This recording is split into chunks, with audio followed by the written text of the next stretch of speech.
मेरे प्यारे देशवासियों, नमस्कार। मन की बात में आप सभी का बहुत बहुत स्वागत है। जुलाई का महीना यानी मॉनसून का महीना, बारिश का महीना। बीते कुछ दिन प्राकृतिक आपदाओं के कारण चिंता और परेशानी से भरे रहे हैं। यमुना समेत कई नदियों में बाढ़ से कई इलाकों में लोगों को तकलीफ उठानी पड़ी है। पहाड़ी इलाकों में भूस्खलन की घटनाएं भी हुई हैं।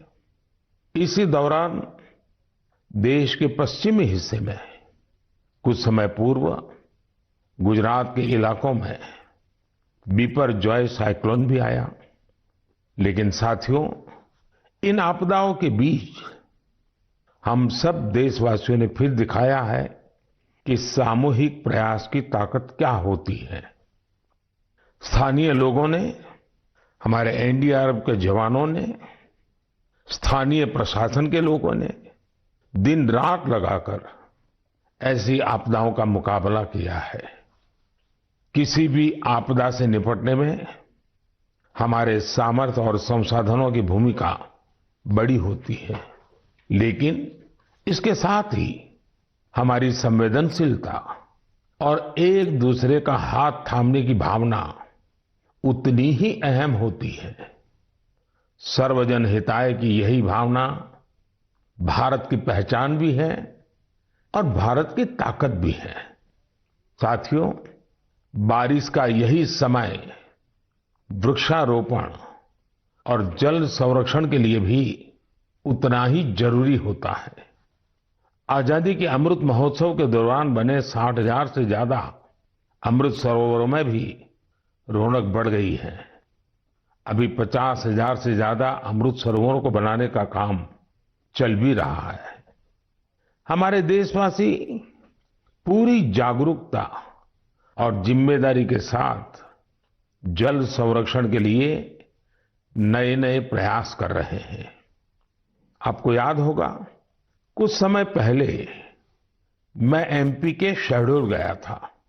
वहां मेरी मुलाकात पकरिया गांव के आदिवासी भाई बहनों से हुई थी। वहीं पर मेरी उनसे प्रकृति और पानी को बचाने के लिए भी चर्चा हुई थी।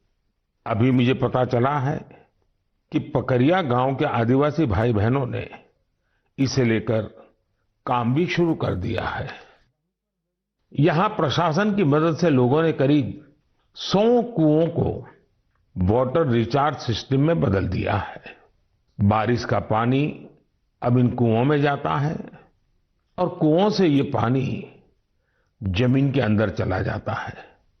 इससे इलाके में भू जल स्तर भी धीरे धीरे सुधरेगा।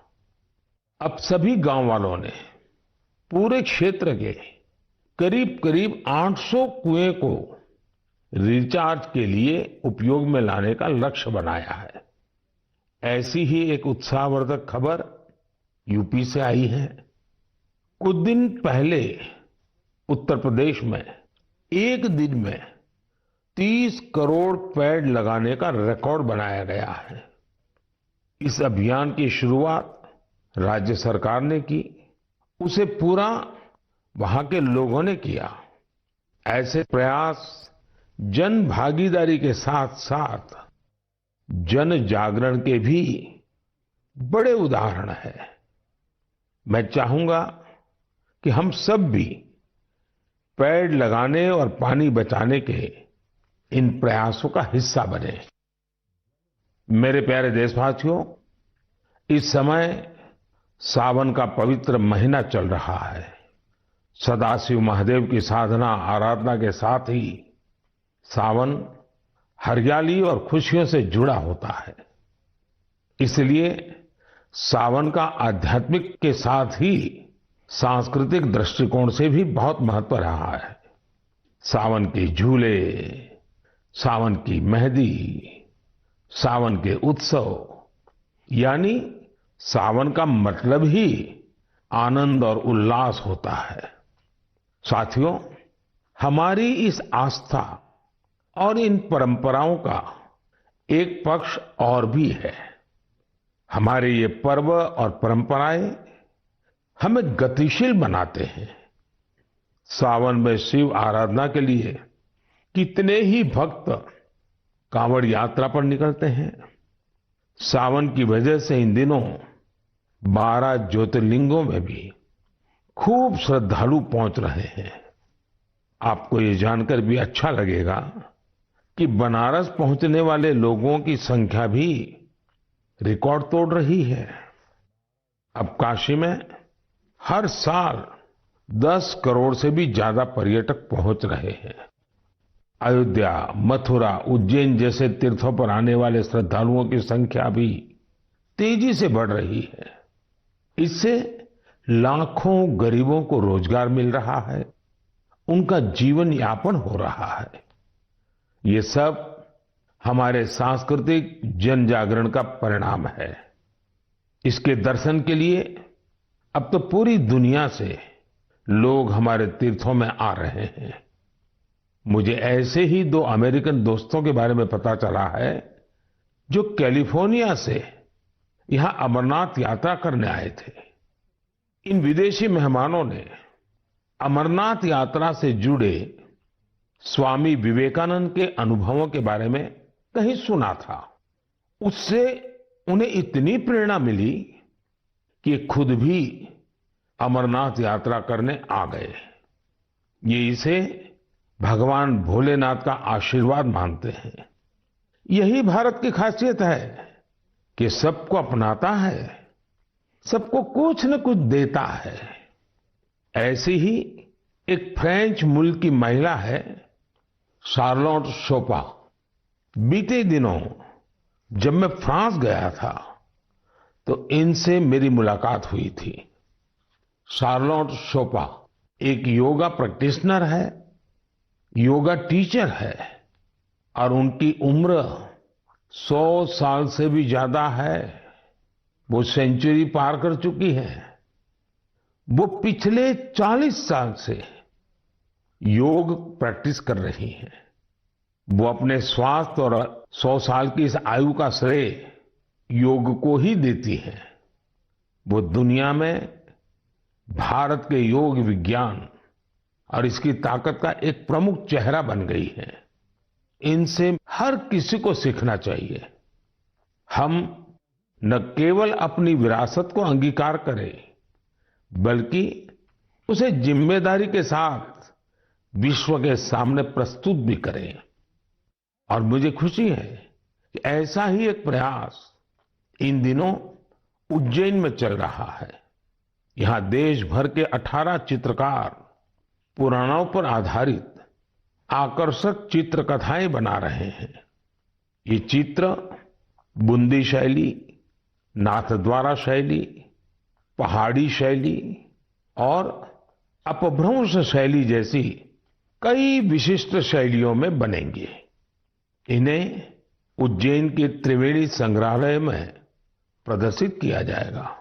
यानी कुछ समय बाद जब आप उज्जैन जाएंगे तो महाकाल महालोक के साथ साथ एक और दिव्य स्थान के आप दर्शन कर सकेंगे। साथियों, उज्जैन में बन रही इन पेंटिंग्स की बात करते हुए मुझे एक और अनोखी पेंटिंग की याद आ गई है।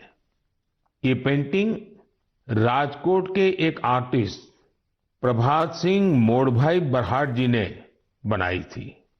ये पेंटिंग छत्रपति वीर शिवाजी महाराज के जीवन के एक प्रसंग पर आधारित थी।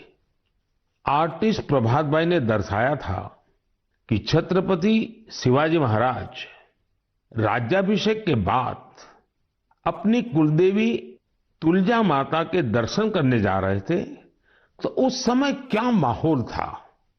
अपनी परंपराओं, अपनी धरोहरों को जीवंत रखने के लिए हमें उन्हें सहेजना होता है, उन्हें जीना होता है, उन्हें अगली पीढ़ी को सिखाना होता है।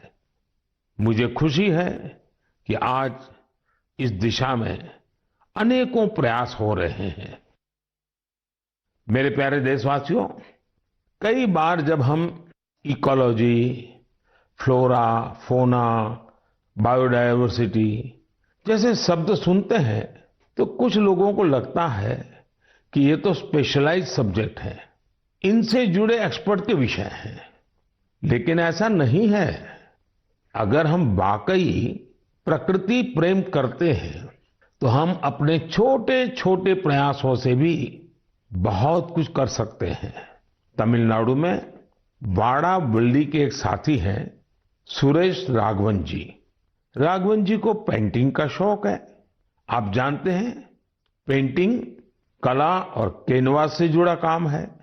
लेकिन राघवन जी ने तय किया कि वो अपनी पेंटिंग्स के जरिए पेड़ पौधों और जीव जंतुओं की जानकारी को संरक्षित करेंगे। वो अलग अलग फ्लोरा और फौना की पेंटिंग्स बनाकर उनसे जुड़ी जानकारी का डॉक्यूमेंटेशन करते हैं। वो अब तक दर्जनों ऐसी चिड़ियाओं की, पशुओं की, ऑर्चिड्स की पेंटिंग्स बना चुके हैं जो विलुप्त होने की कगार पर है। कला के जरिए प्रकृति की सेवा करने का ये उदाहरण वाकई अद्भुत है। मेरे प्यारे देशवासियों, आज मैं आपको एक और दिलचस्प बात भी बताना चाहता हूं। कुछ दिन पहले सोशल मीडिया पर एक अद्भुत क्रेज दिखा। अमेरिका ने हमें 100 से ज्यादा दुर्लभ और प्राचीन कलाकृतियां वापस लौटाई है। इस खबर के सामने आने के बाद सोशल मीडिया पर इन कलाकृतियों को लेकर खूब चर्चा हुई।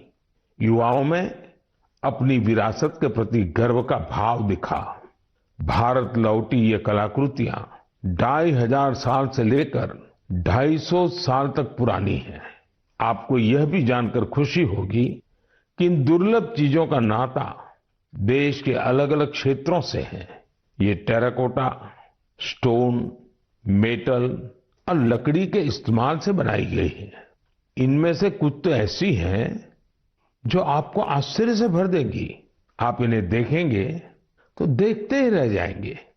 इनमें 11वीं शताब्दी का एक खूबसूरत सैंडस्टोन स्कल्पचर भी आपको देखने को मिलेगा। ये नृत्य करती हुई एक अप्सरा की कलाकृति है जिसका नाता मध्य प्रदेश से है। चोल युग की कई मूर्तियां भी इनमें शामिल है। देवी और भगवान मुर्गन की प्रतिमाएं तो 12वीं शताब्दी की है और तमिलनाडु की वैभवशाली संस्कृति से जुड़ी है। भगवान गणेश की करीब 1000 वर्ष पुरानी कांसे की प्रतिमा भी भारत को लौटाई गई है। ललितासन में बैठे उमा महेश्वर की एक मूर्ति 11वीं शताब्दी की बताई जाती है, जिसमें वे दोनों नंदी पर आसीन है। पत्थरों से बनी जैन तीर्थंकरों की 2 मूर्तियां भी भारत वापिस आई हैं। भगवान सूर्यदेव की 2 प्रतिमाएं भी आपका मन मोह लेंगी। इनमें से एक सैंडस्टोन से बनी है। वापस लौटाई गई चीजों में लकड़ी से बना एक पैनल भी है जो समुद्र मंथन की कथा को सामने लाता है। 16वीं 17वीं सदी के इस पैनल का जुड़ाव दक्षिण भारत से है। साथियों, यहां मैंने तो बहुत कभी नाम लिए हैं, जबकि देखें तो ये लिस्ट बहुत लंबी है। मैं अमेरिकी सरकार का आभार करना चाहूंगा जिन्होंने हमारी इस बहुमूल्य विरासत को लौटाया है। 2016 और 2021 में भी जब मैंने अमेरिका की यात्रा की थी, तब भी कई कलाकृतियां भारत को लौटाई गई थी। मुझे विश्वास है कि ऐसे प्रयासों से हमारी सांस्कृतिक धरोहरों की चोरी रोकने को, इस बात को लेकर के देश भर में जागरूकता बढ़ेगी। इससे हमारी समृद्ध विरासत से देशवासियों का लगाव भी और गहरा होगा।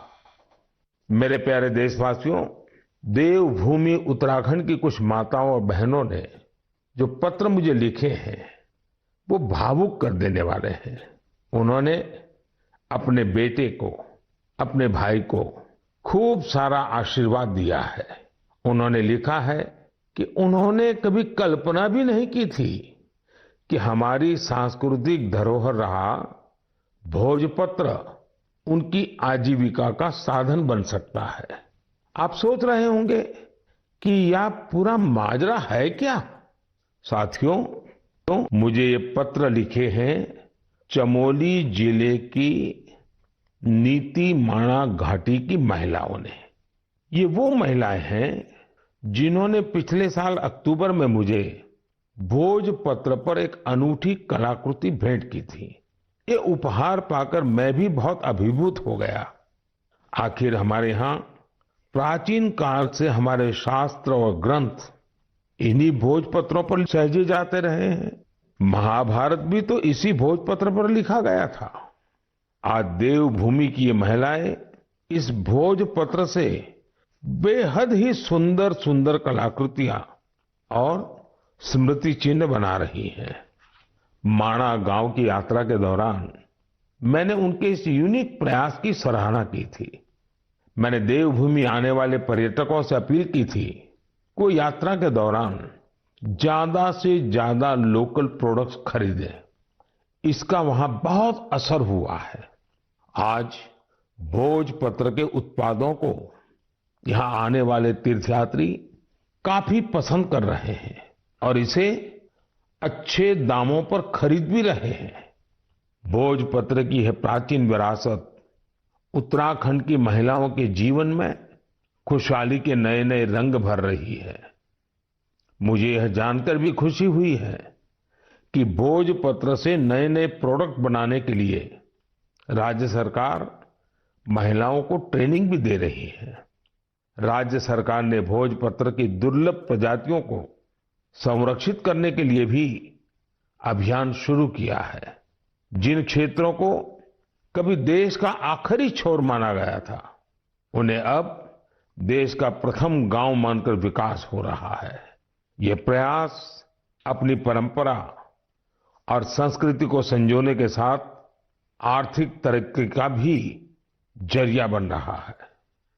मेरे प्यारे देशवासियों, मन की बात में मुझसे इस बार काफी संख्या में ऐसे पत्र भी मिले हैं जो मन को बहुत ही संतोष देते हैं। ये चिट्ठी उन मुस्लिम महिलाओं ने लिखी है जो हाल ही में हज यात्रा करके आई है। उनकी ये यात्रा कई मायनों में बहुत खास है। ये वो महिलाएं हैं जिन्होंने हज की यात्रा बिना किसी पुरुष सहयोगी या महरम के बिना पूरी की है और ये संख्या 150 नहीं बल्कि 4000 से ज्यादा है। यह एक बड़ा बदलाव है। पहले मुस्लिम महिलाओं को बिना महरम हज करने की इजाजत नहीं थी। मैं मन की बात के माध्यम से सऊदी अरब सरकार का भी हृदय से आभार व्यक्त करता हूं। बिना महरम हज पर जा रही महिलाओं के लिए खास तौर पर विमेन कोऑर्डिनेटर्स नियुक्ति की गई थी। साथियों, बीते कुछ वर्षों में हज पॉलिसी में जो बदलाव किए गए हैं, उनकी भरपूर सराहना हो रही है। हमारी मुस्लिम माताओं और बहनों ने इस बारे में मुझे काफी कुछ लिखा है। अब ज्यादा से ज्यादा लोगों को हज पर जाने का मौका मिल रहा है। हज यात्रा से लौटे लोगों ने, विशेषकर हमारी माताओं बहनों ने चिट्ठी लिखकर जो आशीर्वाद दिया है, वो अपने आप में बहुत प्रेरक है। मेरे प्यारे देशवासियों, जम्मू कश्मीर में म्यूजिकल नाइट्स हो, हाई एल्टीट्यूड में बाइक रैलीज हो, चंडीगढ़ के लोकल क्लब हो और पंजाब में ढेर सारे स्पोर्ट्स ग्रुप्स हो, ये सुनकर लगता है एंटरटेनमेंट की बात हो रही है, एडवेंचर की बात हो रही है। लेकिन बात कुछ और है। ये आयोजन एक कॉमन कॉज से भी जुड़ा हुआ है और ये कॉमन कॉज है ड्रग्स के खिलाफ जागरूकता अभियान। जम्मू कश्मीर के युवाओं को ड्रग्स से बचाने के लिए कई इनोवेटिव प्रयास देखने को मिले हैं। यहां म्यूजिकल नाइट, बाइक रैली जैसे कार्यक्रम हो रहे हैं। चंडीगढ़ में इस मैसेज को स्प्रेड करने के लिए लोकल क्लब्स को इससे जोड़ा गया है। वे इन्हें वादा क्लब्स कहते हैं। वादा यानी victory against drugs abuse. Punjab में कई स्पोर्ट्स ग्रुप्स भी बनाए गए हैं जो फिटनेस पर ध्यान देने और नशा मुक्ति के लिए अवेयरनेस कैंपेन चला रहे हैं। नशे के खिलाफ अभियान में युवाओं की बढ़ती भागीदारी बहुत उत्साह बढ़ाने वाली है। ये प्रयास भारत में नशे के खिलाफ अभियान को बहुत ताकत देते हैं। हमें देश की भावी पीढ़ियों को बचाना है तो उन्हें ड्रग्स से दूर रखना ही होगा। इसी सोच के साथ 15 अगस्त 2020 को नशा मुक्त भारत अभियान की शुरुआत की गई थी। इस अभियान से 11 करोड़ से ज्यादा लोगों को जोड़ा गया है। 2 हफ्ते पहले ही भारत ने ड्रग्स के खिलाफ बहुत बड़ी कार्रवाई की है। ड्रग्स की करीब 1.5 लाख किलो की खेप को जब्त करने के बाद उसे नष्ट कर दिया गया है। भारत ने 10 लाख किलो ड्रग्स को नष्ट करने का अनोखा रिकॉर्ड भी बनाया है। इन ड्रग्स की कीमत 12,000 करोड़ रुपए से भी ज्यादा थी। मैं उन सभी की सराहना करना चाहूंगा जो नशा मुक्ति के इस नेक अभियान में अपना योगदान दे रहे हैं। नशे की लत न सिर्फ परिवार बल्कि पूरे समाज के लिए बड़ी परेशानी बन जाती है। ऐसे में यह खतरा हमेशा के लिए खत्म हो, इसके लिए जरूरी है कि हम सब एकजुट होकर इस दिशा में आगे बढ़े। मेरे प्यारे देशवासियों, जब बात ड्रग्स और युवा पीढ़ी की हो रही है तो मैं आपको मध्य प्रदेश की एक इंस्पायरिंग जर्नी के बारे में भी बताना चाहता हूं। ये इंस्पायरिंग जर्नी है मिनी ब्राजील की। आप सोच रहे होंगे कि मध्य प्रदेश में मिनी ब्राजील कहां से आ गया। यही तो ट्विस्ट है। एमपी के शहडोल में एक गांव है विचारपुर। विचारपुर को मिनी ब्राजील कहा जाता है। मिनी ब्राजील इसलिए क्योंकि ये गांव आज फुटबॉल के उभरते सितारों का गढ़ बन गया है। जब कुछ हफ्ते पहले मैं शहडोल गया था तो मेरी मुलाकात वहां ऐसे बहुत सारे फुटबॉल खिलाड़ियों से हुई थी। मुझे लगा कि इस बारे में हमारे देशवासियों को और खासकर युवा साथियों को जरूर जानना चाहिए। साथियों, विचारपुर गांव के मिनी ब्राजील बनने की यात्रा 2-2.5 दशक पहले शुरू हुई थी। उस दौरान विचारपुर गांव अवैध शराब के लिए बदनाम था, नशे की गिरफ्त में था। इस माहौल का सबसे बड़ा नुकसान यहां के युवाओं को हो रहा था। एक पूर्व नेशनल प्लेयर और कोच रईस अहमद ने इन युवाओं की प्रतिभा को पहचाना। रईस जी के पास संसाधन ज्यादा नहीं थे, लेकिन उन्होंने पूरी लगन से युवाओं को फुटबॉल सिखाना शुरू किया। कुछ साल के भीतर ही यहां फुटबॉल इतनी पॉपुलर हो गई कि विचारपुर गांव की पहचान ही फुटबॉल से होने लगी। अब यहां फुटबॉल क्रांति नाम से एक प्रोग्राम भी चल रहा है। इस प्रोग्राम के तहत युवाओं को इस खेल से जोड़ा जाता है और उन्हें ट्रेनिंग दी जाती है।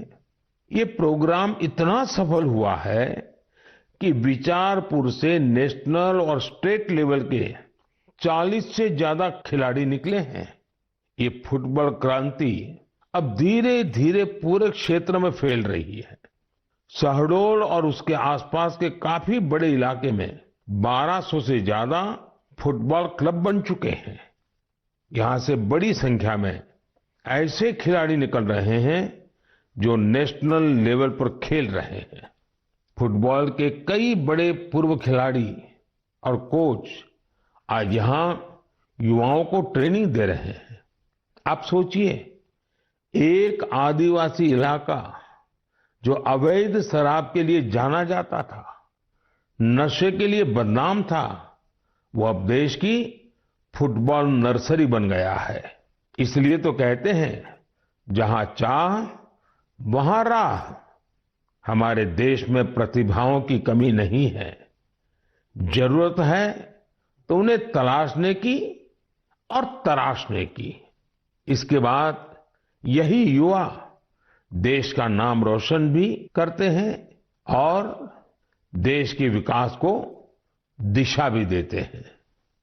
मेरे प्यारे देशवासियों, आजादी के 75 साल पूरे होने के अवसर पर हम सभी पूरे उत्साह से अमृत महोत्सव मना रहे हैं।